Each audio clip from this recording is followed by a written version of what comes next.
বিশ্ববন্দিত রাজনীতিবিদ জনাব মির্জা ফখরুল ইসলাম আলমগীর, জনাব মির্জা ফখরুল ইসলাম আলমগীর শুভেচ্ছার স্বাগতম, শুভেচ্ছার স্বাগতম। লাকসামবাসীর পক্ষ থেকে লাল গোলাপ শুভেচ্ছা।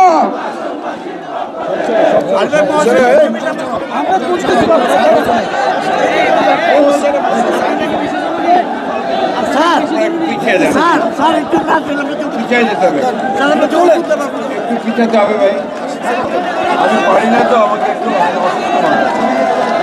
পিছিয়ে যাবে।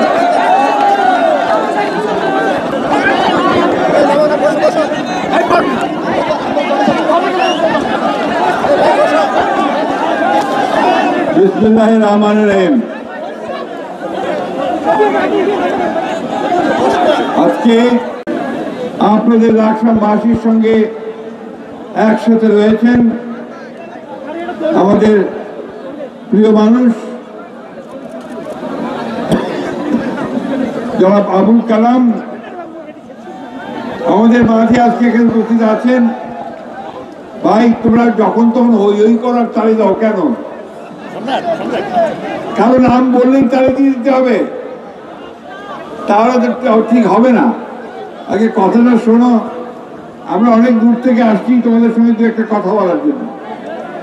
আমাদের এখানে বরকতুল্লাহ মুনু সাহেব আছেন, তিনি প্রায় অনেকক্ষণ কথা বলে আপনাদের সঙ্গে কথা বলেছেন। আমাদের মনিরুল চৌধুরী সাহেব আছেন, তিনি কথা বলেছেন।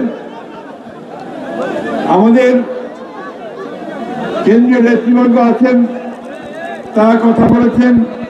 জেলা নেতৃবৃন্দ আছেন, তারা কথা বলেছেন। লাকসামের নেতৃবৃন্দ কথা বলেছেন। আপনারা কি দয়া করে আমাকে একটু কথা বলার সুযোগ দেবেন?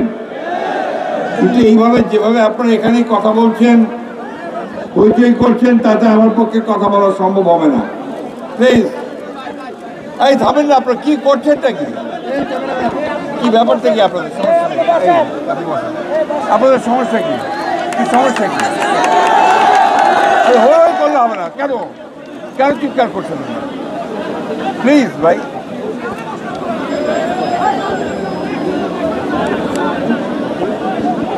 প্রিয় ভাইয়েরা, যখন আপনাদের সামনে দাঁড়িয়েছি তখন বাংলাদেশ একটা ক্রান্তিকাল অতিক্রম করছে।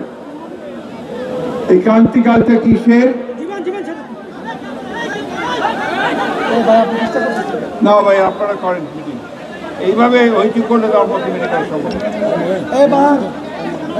তোমরা যে এইভাবে তোমরা কথাবার্তা বলতে থাকো কেন?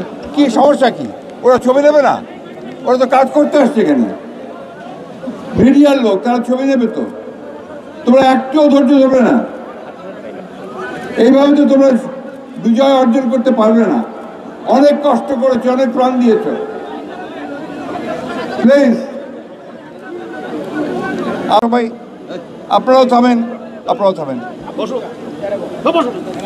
ধৈর্য খুব কম, ধৈর্য বাড়াতে হবে। প্রত্যাশা অনেক বেশি, কিন্তু ধৈর্য নাই। দয়া করে ধৈর্য ধরে থামেন। ঠিক আছে, থাকুক না, কি করবেন? কিন্তু আপনি করতে থাকেন, আমার তো সময় শেষ হয়ে যাবে, সময় নাই। আমি যেদিকে কথা বলছি আপনাদের বলছি,